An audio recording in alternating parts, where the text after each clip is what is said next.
सुनिए, बोलिए, क्या चाहिए? एक छोटी सी जानकारी चाहिए। पूछिए। अच्छा ये बताइए कि यहाँ पे आसपास आपने कुछ लोगों को एक लड़की पे हमला करते हुए देखा क्या? उसकी जान लेने की कोशिश की है किसी ने?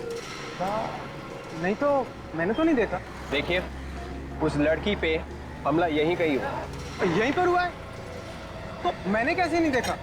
वही तो हम पूछ रहे हैं, देखा कैसे नहीं? शायद सुबह आने से पहले हुआ हो, क्योंकि जब मैं आया था तब कोई शोर शराबा भी नहीं था। ठीक है, थैंक्स। बड़ी अजीब बात है, लड़की पे हमला हुआ और किसी ने देखा तक नहीं। पहले भी ऐसा हो चुका है। बिल्कुल ऐसे ही वार किया गया था सिर पे। उसमें भी मरने वाले के सिर पे नोकीली चीज से पीछे ही वार किया गया था। एक काम करता हूँ, मैं इस केस के बारे में एसीपी सर को इन्फॉर्म कर देता हूँ।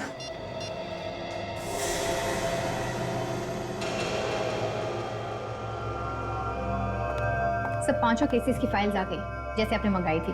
तो फिर देखो क्या हर एक केस में उसी तरह का हथियार इस्तेमाल हुआ है जैसे उस लड़की के सिर में लगा है। देखो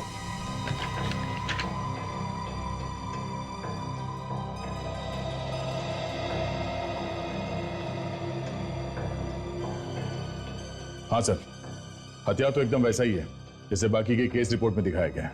और सर पोस्टमार्टम की रिपोर्ट में लिखा है कि इन 5 के खून एक ही तरीके से किए गए हैं।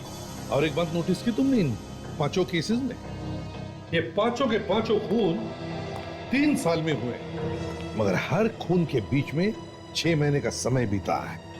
और सर रिपोर्ट्स में ये भी लिखा है कि 5 की लाशें मठ के किसी दलदल में पड़ी मिली। क्योंकि खूनी जानता है कि दलदल की जैसे कोई अच्छी जगह हो ही नहीं सकती अगर लाश को ठिकाने लगाना है तो। हाँ सर, मगर ये खूनी इस वक्त हो कहाँ सकता है? क्या पता विवेक, लेकिन है तो बड़ा चालाक, इसलिए उसने अपने पीछे कोई सबूत नहीं छोड़ा है। और जैसे उसे पता चला कि सीआईडी उसके पीछे पड़ी है, गायब हो गया। सर लगता है वही खूनी फिर से आ गया शहर में। वही पता लगाना है दया कि क्या ये वही खूनी है या फिर कोई और है जो इसी तरह का हथियार इस्तेमाल कर रहा है खून करने में। तो ये जितने लोग मरे हैं, ये हरीश, सुरेश, रमन, दानिश और मदन, उन 5 की उम्र 25 और 30 साल के बीच में ही थी सर। तुम कहना चाहते हो कि खूनी सिर्फ जवान लोगों को अपना निशाना बना रहा है? हाँ सर, ये बात और एक बात सर। वो क्या? सर सीरियल किलर ने इन 5 का खून किया, 5 के 5 लड़के थे, लेकिन इस बार उसने एक लड़की को अपना शिकार क्यों बनाया? ये बात तो है, एक बार ये लड़की ठीक हो जाए ना तो सारे सवालों का जवाब मिल जाएगा। अब कैसी हालत है इस लड़की की डॉक्टर साहब? अभी तक तो वैसी ही है विजय। डॉक्टर साहब अभी तक ये हथियार निकाला ना इसके सिर में से? नहीं ऐसे तो ये लड़की मर जाएगी। नहीं दया, बल्कि जब तक ये हथियार इस लड़की के सर में है तब तक ये लड़की जिंदा तो है। अगर ये हथियार बाहर निकाल दिया तो बहुत कुछ भी हो सकता है। मतलब मौत? हाँ, बड़ा अजीब चक्कर है। हथियार अंदर है तो भी प्रॉब्लम है और निकाला तो मौत। देखो मैं बताता हूँ। ये देखो, ये हथियार इस लड़की की खोपड़ी में घुस गया, और अगर इस हथियार का ये नुकीला वाला हिस्सा अगर इस लड़की की खोपड़ी में दिमाग तक घुस जाता तो बहुत इस लड़की का बचना मुश्किल था। और डॉक्टर साहब कोई और रास्ता तो होगा इस लड़की को बचाने का? नहीं दे, कोई तरीका नहीं, क्योंकि अगर हमने इस हथियार को जरा सा भी छेड़ा तो बॉस हो सकता है इस लड़की के दिमाग की नसों को नुकसान पहुंच जाए। फिर हो सकता है इस लड़की को पैरालिसिस हो जाए, हो सकता है इसको दिखाई देना बंद हो जाए, इसका बोलना बंद हो जाए, कुछ भी। इसका जिंदा बचना बहुत जरूरी है हमारे लिए डॉक्टर साहब। किसी तरीके से अगर इसे होश आ जाए और ये कुछ बता दे, क्योंकि खूनी को तो इसने देखा ही होगा ना। हाँ वो तो ठीक है अभिजीत, लेकिन पहले तो ये देखना पड़ेगा कि इस लड़की को कुछ याद भी रहता है कि नहीं। डॉक्टर साहब ऐसे बैठे रहने से काम नहीं चलेगा, कोई ना कोई रास्ता तो निकालना ही पड़ेगा। हाँ वो सर, लेकिन कोई भी रिस्क लेने से पहले हमें इसके घर वालों से परमिशन लेनी पड़ेगी, प्लीज। डॉक्टर साहब पहले पता तो चले कि इसके घर वाले हैं कौन, तब परमिशन लेंगे ना। अभिजीत चिंता मत करो, मैंने अखबारों में और न्यूज चैनल्स में खबर दे दी है, शायद कोई आ जाए। ये क्या कर दिया डॉक्टर साहब आपने? क्यों? अरे इश्तिहार पढ़ के खूनी यहाँ दोबारा आ गया और इस पे हमला किया तो क्या करेंगे? और सर एक बात मैं आपको बता दूं, अगर इस खूनी ने इस पे फिर से हमला किया तो ये बेचारी तो चिल्ला भी नहीं पाएगी। इसके सिक्योरिटी का भी इंतजाम हो जाएगा। क्या कर दिया डॉक्टर साहब? अब इसके पहले कि खूनी इस तक पहुंचे हमें खूनी तक पहुंचना होगा किसी भी तरीके से।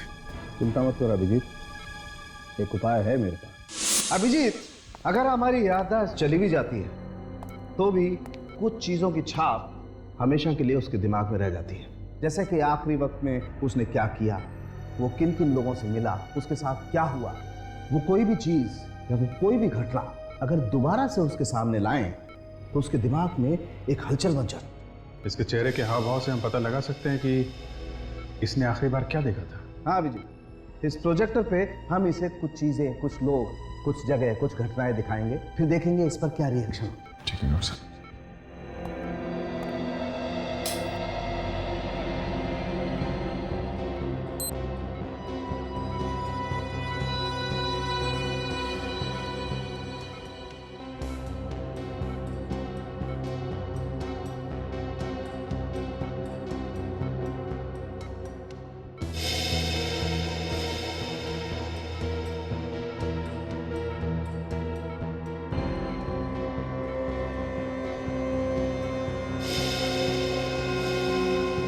डॉक्टर साहब, इसे कुछ क्रिमिनल्स की फोटो दिखाते हैं, खूनी की।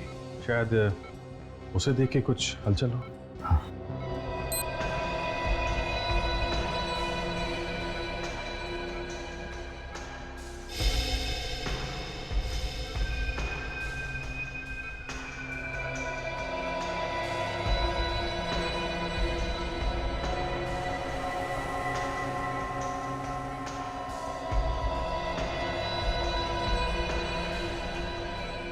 डॉक्टर साहब,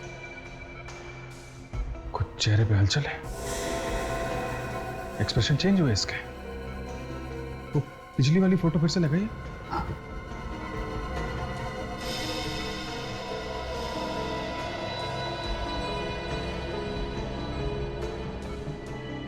इस फोटो को देख के तो कोई एक्सप्रेशन चेंज नहीं हुआ। सर, अब अगला इमेज फिर से दिखाइए।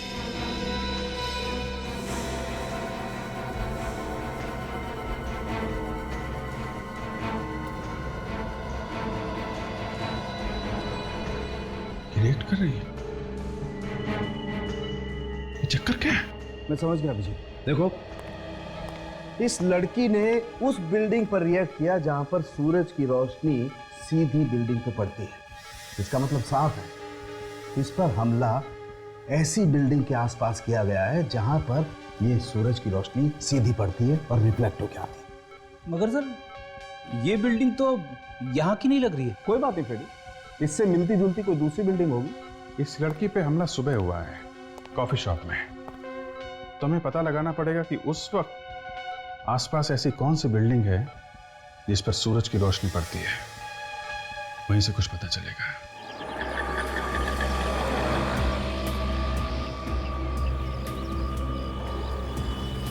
सर, लगता है इन बिल्डिंग में से ही कोई बिल्डिंग होगी सर।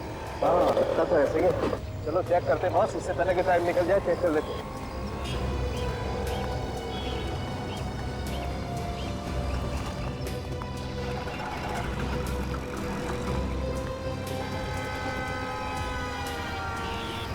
ये बिल्डिंग है, ये देखो, सन डायरेक्ट इस बिल्डिंग पर पड़ रहा है। सर, ये तो बिल्कुल वैसी बिल्डिंग है जैसे प्रोजेक्टर से देखी थी हमने। बिल्कुल बिल्कुल फ्रेडी, तुम ठीक कह रहे हो, ऐसी ही बिल्डिंग है। इसका मतलब इस बिल्डिंग के आसपास ही कुछ ना कुछ हुआ है उस लड़की को। सर, अगर इसके आसपास ही कुछ हुआ है तो हमें यहाँ कुछ ना कुछ मिलना चाहिए। बिल्कुल मिलना चाहिए। चलो चेक करते हैं। एक मिनट सचिन, ये कुछ खून जैसा है। यस बॉस, ये तो खून ही है। चल के देखते हैं सर। सचिन, ये देखो खून के निशान इस तरफ। सर, उनके साथ देखते ही ये खून के निशान कहाँ तक जाते हैं।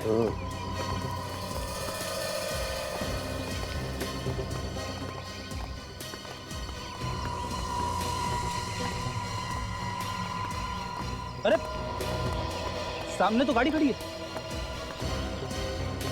हाँ यार, ये खून के निशान गाड़ी तक जा रहे हैं। इसका मतलब गाड़ी में जरूर कुछ ना कुछ है। देखो कहाँ कहाँ पर है निशान। गाड़ी के आगे तो खून नहीं है, खून यहीं तक है सर। मतलब ये निशान डिक्की में से निकल रहे हैं। इसका मतलब इस डिक्की के में कुछ, अरे यार डिक्की का लॉक तो खुला हुआ है। ओह माय गॉड, लाश जरा निकालो।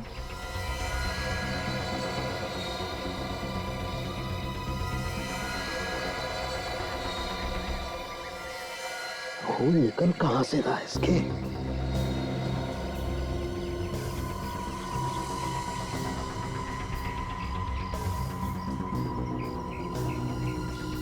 ये देखो बॉस, यहाँ सर पर है ये चोट का निशान, और ये भी उसी हथियार से मारा गया है जिस हथियार से वो लड़की मारी गई है।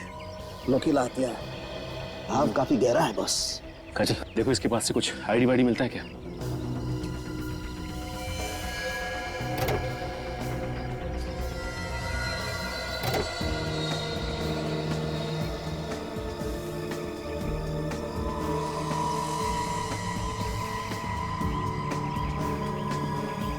है कुछ? नहीं, कुछ भी नहीं मिला। सर, कार की पिछली सीट पे खून लगा है। यस, और आगे की सीट पे भी बहुत सारा खून है। एक मिनट जरा सैंपल ले लेते हैं।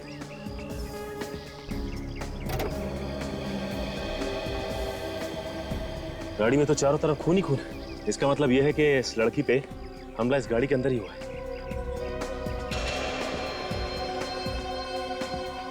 देखो विवेक, कुछ और मिलता है क्या?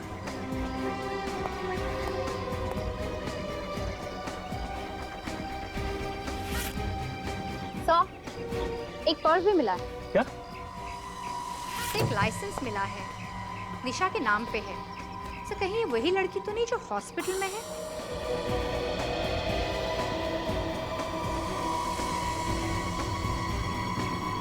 इसमें पेट्रोल पंप का रसीद है। कल शाम को इस गाड़ी में पेट्रोल भराया गया था क्रेडिट कार्ड से। एक बात तो साफ हो गई, जिस लड़की के सिर में नुकीला हथियार घुसा है, ये कार उसी की है और उसी का नाम निशा है। सचिन, मैं इस लाश को लैब लेके जाता हूँ। हाँ सर। फ्रेडी, काजल, तुम इस सोमगम पेट्रोल पंप पे जाके देखो, कुछ मिलता है क्या?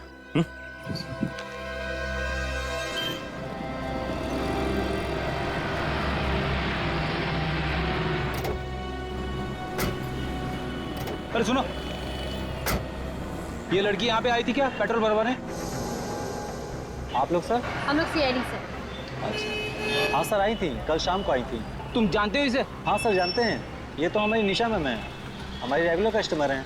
और कल तो हमारे मंगत साहब से इनका झगड़ा भी हो गया था। ये मंगत कौन है? हमारे मैनेजर साहब। मैनेजर के साथ झगड़ा हुआ? किस बात पे? तो ये तो पता नहीं साहब किस बात पे, लेकिन हाँ बात बहुत बढ़ गई थी साहब। अच्छा, बुलाओ जरा तुम्हारे इस मंगत को। सर वो तो आज आए नहीं। क्यों, कहाँ गए? सर झगड़े के बाद जब निशा मैडम यहाँ से गई तो वो भी पीछे पीछे चले गए, और उसके बाद अभी तक नहीं आए वो। सर मुझे तो लगता है ये मंगत ही है जिसने निशा पे हमला किया। नहीं नहीं मैम, ऐसा क्यों करेंगे वो? मंगत साहब और निशा मैम तो आपस में दोस्त हैं। निशा और मंगत दोस्त है? हाँ सर, उस दिन जब मैम यहाँ से गई तो पीछे पीछे सर भी गए, तो हमने सोचा वो मनाने गए होंगे, लेकिन जाते जाते निशा मैम बोल रही थी कि तुम मुझे ऐसे नहीं छोड़ सकते। तो हमें इस मंगत से मिलना होगा। इस मंगत का एड्रेस दो। आराम नगर में रहते हैं सर, 2/26 में।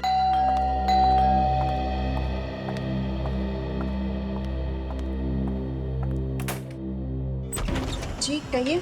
मंगत कहाँ है? आप ऐसे घर में कैसे घुसे? आप लोग हैं कौन? हम लोग सीआईडी से।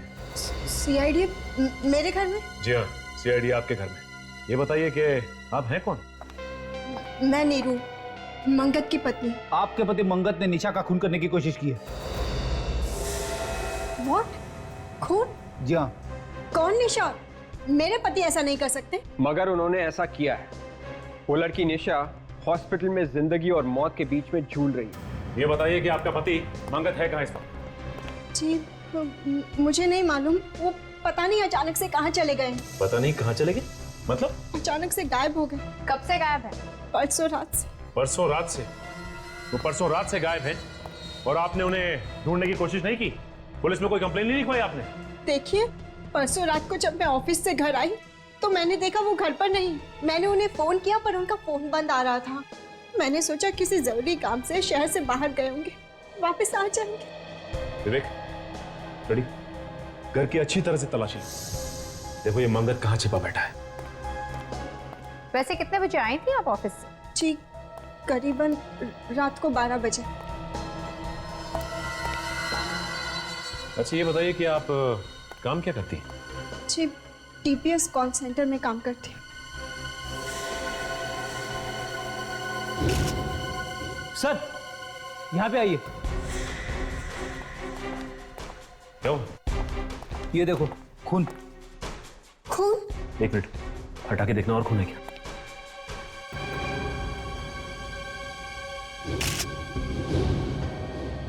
ओह माय गॉड, इतना सारा खून।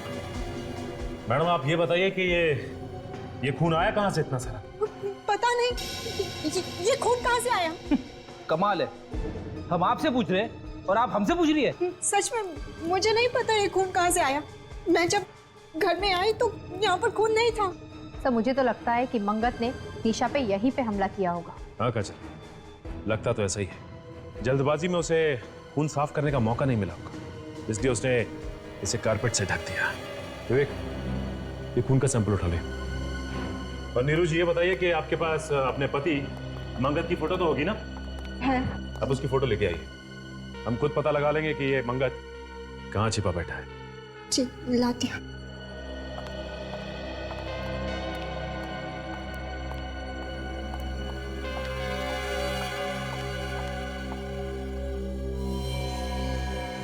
इस मंगत की फोटो को हर पुलिस स्टेशन, हर अखबार और हर न्यूज चैनल में दे दो। कोई ना कोई तो हमें इसके बारे में जरूर बताएगा। पर मैडम आपको अगर कुछ पता चले हमें जरूर बताइएगा।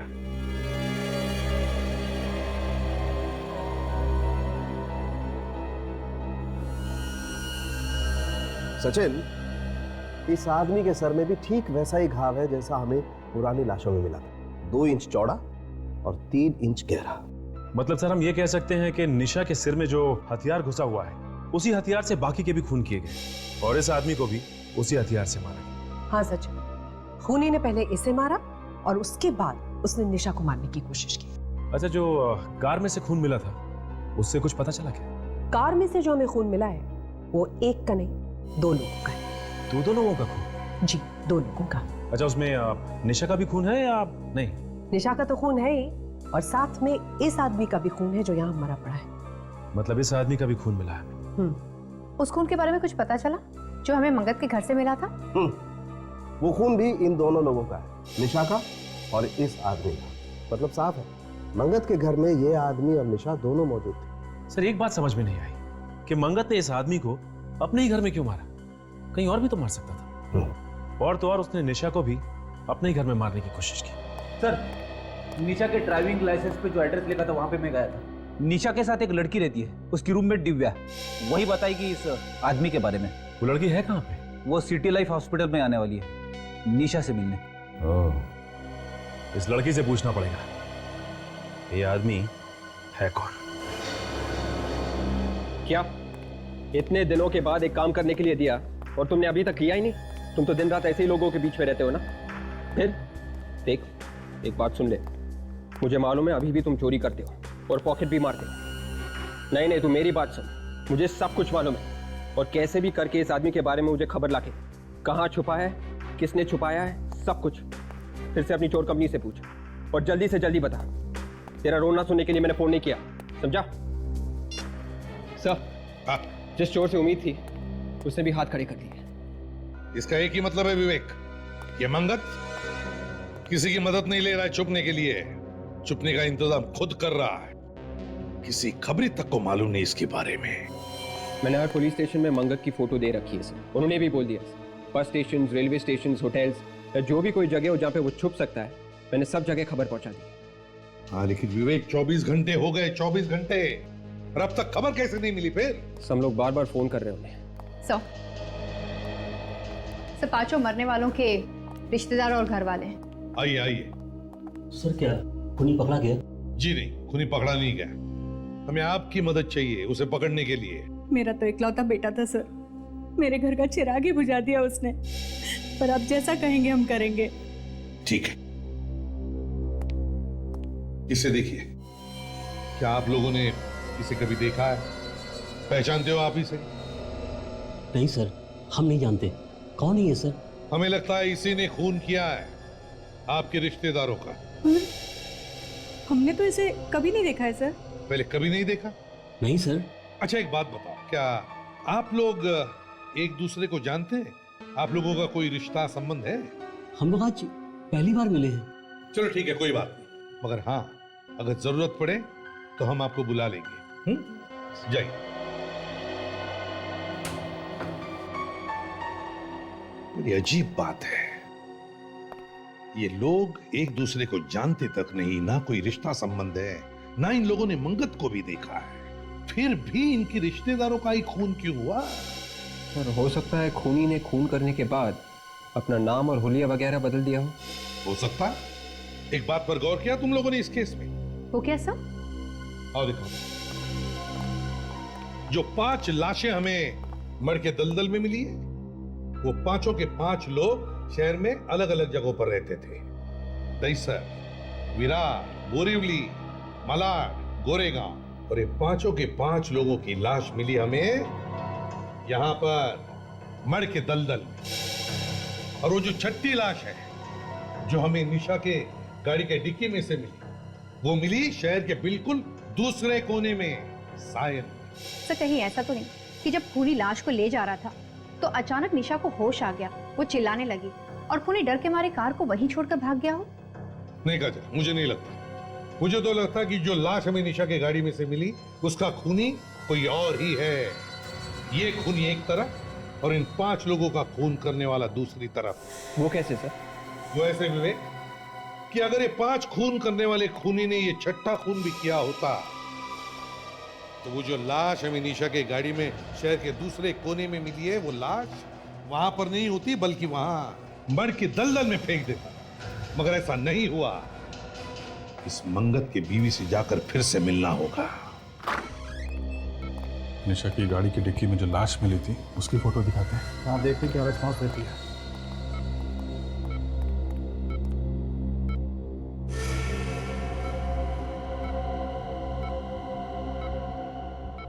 चेहरे पे खुशी आ गई है, लगता है जानती है इसे। शायद इसका कोई परिवार वाला ही होगा या और कोई करीबी। सर ये दिव्या है, निशा के साथ रहती थी। ओह माय गॉड, निशा। एक मिनट प्लीज डोंट टच। इसकी ये हालत किसने की है? जिसने भी की है बहुत जल्दी पकड़ा जाएगा। आप ये फोटो देखिए, इस आदमी को जानती हैं आप? नहीं सर, मैंने इसे कभी नहीं देखा। याद करने की कोशिश करो दिव्या, शायद तुमने इस आदमी को निशा के साथ देखा होगा या घर के आसपास कहीं घूमते हुए देखा हो। नहीं सर, मैं तो इसे पहली बार देख रही हूँ। इस आदमी की लाश हमें निशा की कार की डिक्की में मिली है। कार की डिक्की में लाश? जी, ये आदमी कहीं निशा का बॉयफ्रेंड तो नहीं था ना? बॉयफ्रेंड हो सकता है सर, लेकिन मैं इसके बारे में आप लोगों को कुछ नहीं बता सकती। क्यों? आप तो इसके साथ रहती हैं, आपको तो काफी कुछ मालूम होना चाहिए। नहीं सर, बॉयफ्रेंड के बारे में निशा ने कभी कोई बात नहीं की, ना मुझसे ना मेरे सामने। इसके बारे में कुछ भी बताना बहुत ही मुश्किल होगा। ठीक है, अभी आप जा सकती हैं, जरूरत पड़ेगी तो आपको दोबारा बुलाएंगे। जी सर। Thank you.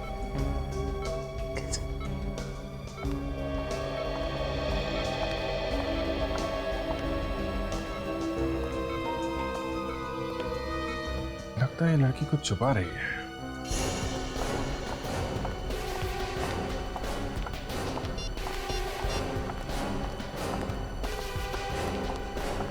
इसका तो मोबाइल स्विच ऑफ आ रहा है। और ये क्या है? घर पे भी ताला लगा हुआ। ये नीरू है कहाँ? मोबाइल भी ऑफ आ रहा है। मंगत के गायब होने के पीछे कहीं इस नीरू का हाथ तो नहीं है? पहले अपने पति को ले जाके कहीं पे छुपा दिया और फिर खुद उसके पास पहुंच गई। हो सकता है विवेक, लेकिन इस वक्त कुछ भी कहना जल्दबाजी होगी। अरे भाई साहब, इधर आइए इधर। आप नीरू जी के पड़ोसी हैं ना? हाँ जी।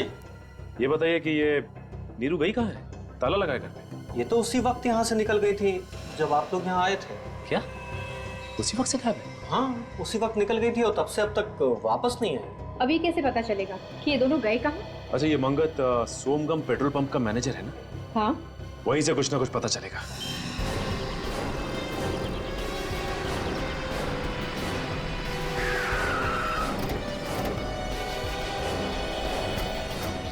क्या हुआ है यहाँ पे? इतने सारे लोग काम धंधा छोड़ के कैबिन के बाहर क्यों खड़े हैं भीड़ लगा के? सर मुझे तो लगता है कोई गड़बड़ हो गई है। क्या भीड़ लगा रखी है? चलो हटो, हटिए हटिए। क्या हुआ है? तो किसी ने कंप्यूटर की हार्ड डिस्क चोरी कर ली सर। क्या? इतने सारे लोगों के सामने कंप्यूटर की हार्ड डिस्क चुरा ली, वो भी दिन दहाड़े? चारों तरफ लोग ही लोग हैं। ये क्या है? कमरे का सारा सामान भी बिखरा पड़ा है। किसने किया है? पता नहीं सर। पता नहीं मतलब? आप लोग थे ना यहाँ पर? मैम हम लोग तो उस तरफ काम कर रहे थे और कमरे में कोई भी नहीं था। एकाएक मैं यहाँ आता हूँ तो देखता हूँ कि कंप्यूटर की हार्ड डिस्क गायब है और सारा सामान बिखरा पड़ा है। किसी को देखा यहाँ से भागते हुए? नहीं मैम, भागते तो किसी को नहीं देखा। नहीं नहीं नहीं, तुम झूठ बोल रहे हो। सर मैं झूठ क्यों बोलूंगा सर, मैं तो पहले ही से डरा हुआ हूँ। हार्ड डिस्क चोरी हो गई, उसमें सारे रिकॉर्ड थे। अब मालिक अलग से तंग करेगा। एम्प्लॉइज का सारा रिकॉर्ड्स भी था उसमें? हाँ सर। अच्छा मंगत के बारे में तुम और क्या जानते हो? मैम मुझे और कुछ भी नहीं मालूम, जो भी मालूम था सब बता चुका हूँ। ये मंगत कितने दिनों से काम कर रहा था यहाँ पे? यही कोई 2 महीने। मंगत के परिवार वाले या उसके रिश्तेदारों के बारे में कुछ जानते हो? मैम उनके रिश्तेदारों से हमें क्या लेना देना। इससे पहले कहाँ पे काम करता था वो? ये भी नहीं मालूम। तब मुझे तो लगता है कि हार्ड डिस्क नीरू ने ही चुराया है। चुरा के जाएगी कहाँ? सीआईडी उसे पकड़ ही लेगी। इसकी बीवी गायब है। पेट्रोल पंप पे जहां पे नौकरी करता था वहां से इसके रिकॉर्ड्स गायब है। अब इसे ढूंढे तो ढूंढे कैसे? से फोटो जहाँ खींची गई है वहीं से कोई जानकारी मिल सकती है। हाँ मगर ये तस्वीर कहाँ खींची गई है ये पता चलेगा कैसे? हाँ विवेक, पता चल सकता है, पता चल सकता है। इधर आओ। यस। देखो फोटो में पीछे की तरफ कुछ दिख रहा है, स्कैन करके देखो। यस।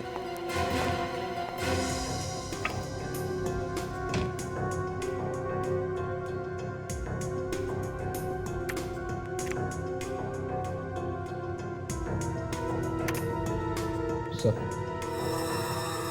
ये देखो विवेक, इस आदमी के पीछे देखो, है ना, एक लाइट रखी गई है, वैसी लाइट जैसे एक फोटो स्टूडियो में रखी होती है फोटो खींचते वक्त। हाँ सर।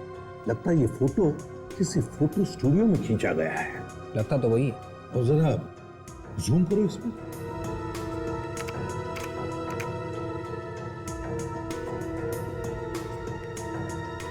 ये देखो, इस तरफ देखो फोटो में खिड़की जैसी है। सर खिड़की के बाहर कुछ दिख रहा है लेकिन साफ साफ नहीं दिख रहा। हाँ साफ दिख नहीं रहा है, उसे शार्प करो, जरा शार्प करो। Yes sir.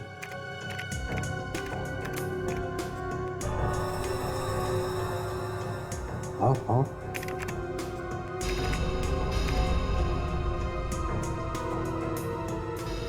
RASM, ये क्या है? आई सर आई। Rashmi theatre. से रश्मि थिएटर तो सिकंदरपुर एरिया में है। सिकंदरपुर एरिया?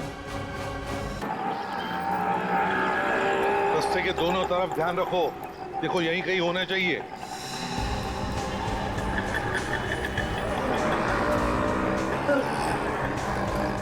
यहाँ तो रश्मि थिएटर दिख रहा है सर। इसका मतलब इसके अपोजिट फोटो स्टूडियो होना चाहिए। कहीं वो तो नहीं है सर? अरे वाह फ्रेडी, तुम्हारी आंखें तो बिल्कुल ठीक ठाक हो गई। अरे सर मेरी आंखें कब खराब थी? चलो देखते हैं।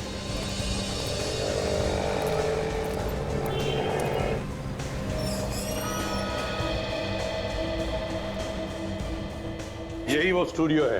हाँ सर, ये वही स्टूडियो है जिसे आप ढूंढ रहे हैं। हमारे किसी कस्टमर ने भेजा हुआ आपको। जी नहीं। इसे पहचानते हो आप? मेरे ख्याल से ये फोटो यहीं पे आप ही के स्टूडियो में खींची गई है। हाँ सर, ये फोटो मैंने खींची थी ऊपर वाले माले पर। ये मेरे चाचा का लड़का रोहित है। क्या कहा इसका नाम? रोहित? ये रोहित कैसे हो सकता है? ये तो मंगत है। अरे सर भाई मेरा है सर, मैं नहीं पहचानूंगा सर। सर हुआ क्या है ये तो बताइए। हम लोग CID से हैं। 2 खून किए हैं आपके इस भाई ने, समझे? 2 खून? हाँ 2 खून चाहिए हमें वो। सर ये तो आपको नहीं मिल पाएगा सर। बकवास बंद करो और बताओ कहाँ पर है ये। सर ये तो 2 साल पहले मर चुका है। ये 2 साल पहले मर चुका? हाँ सर। तो फिर नीरू ने इसे मंगत बताकर हमें ये फोटो क्यों दिया? नीरू भाभी ने आपको फोटो दिया ये? क्या नीरू आपकी भाभी है? हाँ सर, वो मेरी भाभी है। और मंगत मंगत ये है सर। ये मंगत है? हाँ सर। सर ये तो वही आदमी है जिसकी लाश हमें निशा की गाड़ी के डिक्की में से मिली थी। वही तो। नीरू ने हमसे झूठ क्यों बोला? नीरू ने हमसे झूठ क्यों बोला? कहीं नीरू का कोई संबंध तो नहीं? इन दोनों खून में? एक बात बताओ, इन दोनों पति पत्नी के बीच में, मेरा मतलब है मंगत और नीरू के बीच में संबंध कैसे थे? सर रोज तीसरे दिन लड़ाइयाँ होती थी आपस में। अब भी कुछ दिन पहले गया था, किसी लड़की के चक्कर में तलाक बलाक की बातें हो रही थी। किसी लड़की के चक्कर में? सर, कहीं वो लड़की निशा ही तो नहीं है? वो पेट्रोल पंप वाला भी ऐसा ही कुछ बता रहा था ना? बिल्कुल सही है, बिल्कुल सही। अब सब कुछ समझ में आ रहा है। पेट्रोल पंप से निकलने के बाद मंगत जब निशा को मनाने के लिए अपने घर ले गया, वहां पर नीरू ने उन दोनों को देख लिया और गुस्से में आकर उसने उन दोनों का खून कर दिया। फिर इन दोनों की लाश ठिकाने लगाने के लिए उसने गाड़ी में लाशें रखी और वो निकल पड़ी। बीच रास्ते में निशा को होश आ गया, वो चिल्लाने लगी। जैसे वो चिल्लाने लगी, नीरू डर गई और गाड़ी छोड़कर वहां से भाग गई। अब निशा जिंदा है ये नीरू को पता है और इसीलिए वो निशा का खून करने की कोशिश करेगी। एक काम करो, ये 5 लोग जो मरे हैं इनके रिश्तेदारों से जाकर मिलो और उन्हें नीरू और निशा के फोटोग्राफ दिखाओ और पूछो क्या उनमें से कोई भी इन दोनों को जानता है क्या?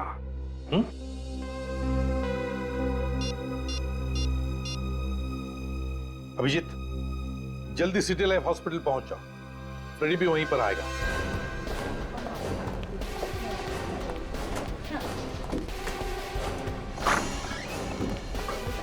अरे क्या हुआ अभिजीत, अचानक हॉस्पिटल में? यहाँ की खबर तो मैंने दी थी ना तुम्हें। डॉक्टर साहब, जितने भी खून हो रहे हैं उन सबके पीछे नीरू का हाथ है। उसी ने इसके ऊपर हमला किया था और फिर से हमला करने की कोशिश करेगी वो। अरे लेकिन यहाँ इतनी सिक्योरिटी है, वो आ कैसे सकती है? कुछ भी हो सकता है डॉक्टर साहब, होशियार तो रहना ही पड़ेगा। हेलो, सीनियर इंस्पेक्टर अभिजीत है। सर, मेरी बात ध्यान से सुनिए। इस हॉस्पिटल में किसी ने बॉम्ब रखा है। व्हाट? आप कौन बोल रही हैं? सर, उससे आपको क्या लेना देना है? पहले आप उस मासूम जिंदगी को बचाओ। हेलो, आप बोल कौन रही है बताइए। हेलो हेलो, क्या हुआ क्या? डॉक्टर साहब, एक लड़की का फोन था, उसने बोला है कि इस हॉस्पिटल में उसने एक बॉम्ब रख दिया है। हाँ, इसके पहले लोगों को पता चले और यहाँ पे पैनिक हो, हमें उसे ढूंढना पड़ेगा। बिल्कुल। अजय, तुम ये रखो और इसका ध्यान रखना।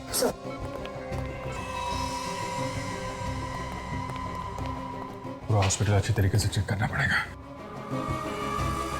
बम स्क्वाड को फोन करो। सर, कहीं उनके आने से पहले बम फट गया तो? क्या मतलब? भागना चाहते हो? भागना है तो अभी निकल जाओ, निकलो यहाँ से। सर, मैं अपनी जान देने के लिए तैयार हूँ सर।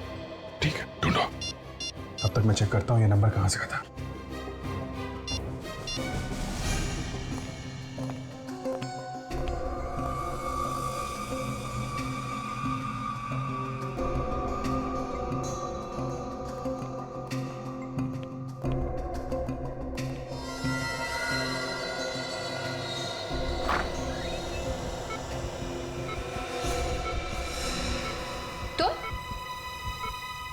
तुम यहाँ क्या कर रही हो? हट जाओ मेरे रास्ते से। Hello hello, city hospital? City hospital? ये सिटी हॉस्पिटल का नंबर है? हाँ सर, क्या हुआ? नहीं, कुछ नहीं, मैं आपको बाद में फोन करता हूँ। मैंने कहा हट जाओ मेरे रास्ते से। अपने आप को हमारे हवाले कर दो। मैंने कहा हट जाओ मेरे रास्ते से।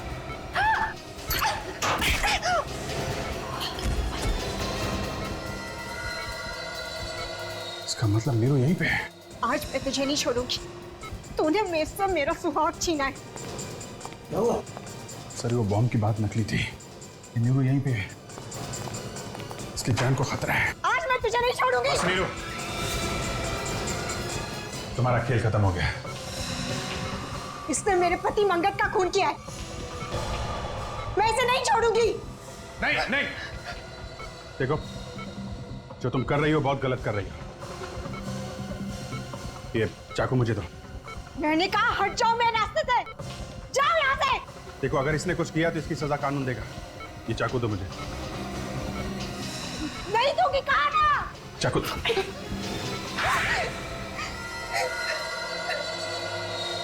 बताओ, क्या वजह थी जो तुम निशा को मारना चाहती थी? इसने मुझसे मेरा पति छीन लिया था। मैंने इसे बहुत बार समझाया कि उनका पीछा छोड़ दे, लेकिन ये नहीं मानी। तो तुमने इसे मारने की कोशिश की, मगर ये बच गई।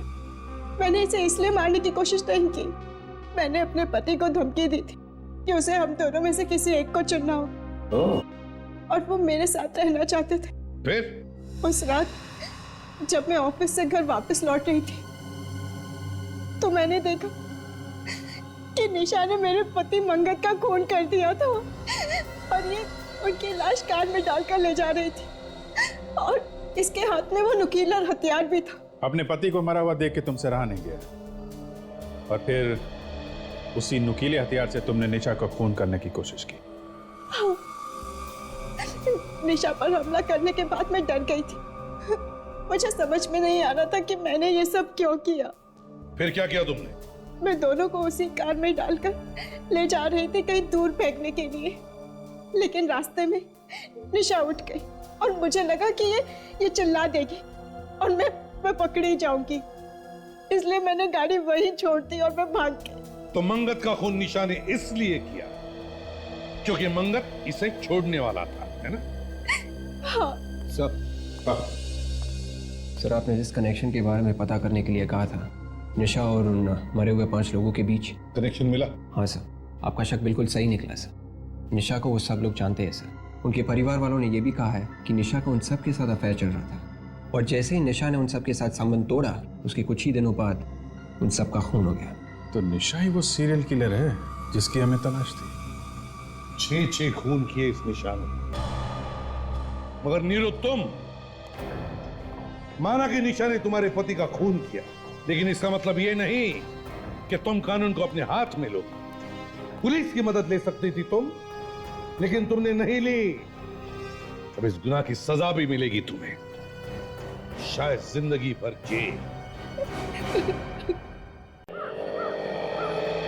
किसी को कुछ भी पता नहीं चलेगा। पता लग गया ना तो बहुत बड़ी मुसीबत फंस जाएंगे हम लोग। यार मैं हूं ना यार। देख लो। Good morning ma'am. Good morning. Rohit, अगर डैडी ने देख लिया ना हम रोज जॉगिंग के बहाने यहाँ मिलते हैं, तो तुम्हें तो शहर छोड़ के भागना पड़ेगा।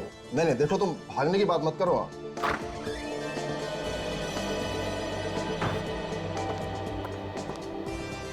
तो पानी वानी दिया? सर, आपने ही तो कहा था जब तक मांगे ना पानी मत देना, देना तो मिनरल वाटर। जाके पानी दो।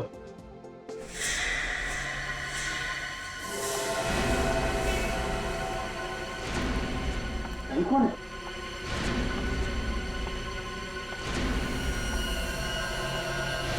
अरे क्या हुआ तुम्हें?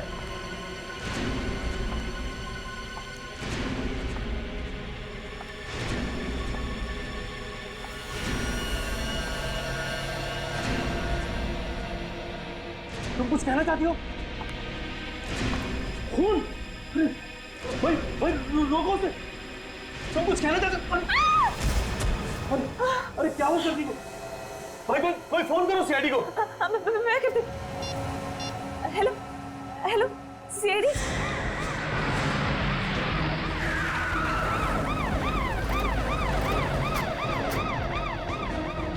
हटिए, चलो हटो हटो हटिए। आप लोग भी आइए बात प्लीज। आइए। हटिए, चलो।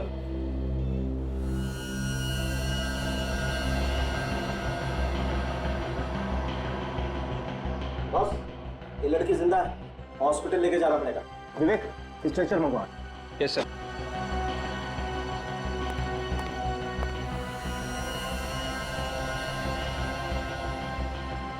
कौन है ये पता नहीं चल रहा है। अच्छा ये बताइए कि आप इस लड़की को जानते हैं? नहीं सर, हमने इसे पहले कभी नहीं देखा। इस लड़की को किसी ने मारने की कोशिश की है? सर हम लोग तो अंदर ही थे सर, जो भी हुआ भारी हुआ, और ये बाहर से अंदर सर इसी हालत में आई थी। सर शायद कोई नुकीला हथियार घुसा है सर में। हाँ फ्रेडी, और ये हथियार बहुत अंदर तक घुसा हुआ है। सर इसे बाहर नहीं निकाल सकते क्या? नहीं, यहाँ पर नहीं निकाल सकते। देखो काफी खून बह गया है, इस हथियार को ऑपरेशन के बाद ही निकाल सकते हैं। इसे हॉस्पिटल लेके जाना पड़ेगा। चलिए चलिए, जल्दी जल्दी चलो जल्दी करो। चल संभल के ले आओ, संभल के।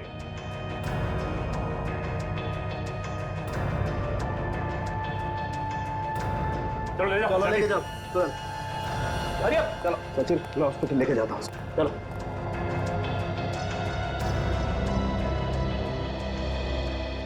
आप लोग प्लीज आगे आइए, प्लीज।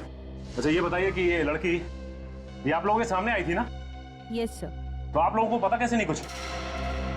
अरे कम से कम ये तो बताइए, कोई था उस लड़की के साथ? नहीं सर, आई तो अकेले ही थी, पर कुछ कहने की कोशिश कर रही थी, लेकिन समझ नहीं आ रहा था क्या कहना चाहती है। सर ऐसा लग रहा था जैसे वो हमला करने वाले के बारे में कुछ बताना चाहती है। इसका मतलब हमला कहीं आसपास ही हुआ है। हाँ, और अगर हमला यहीं कहीं हुआ है तो जरूर किसी न किसी ने तो देखा ही होगा। अच्छी बात है अगर किसी ने देखा है तो। एक काम करते हैं, सड़क पे यहाँ आसपास पूछताछ करते हैं। एक काम करते हैं, बाजू वाली दुकान खुली है, इससे पूछते हैं। भाई साहब जरा यहाँ आइए। जी कहिए।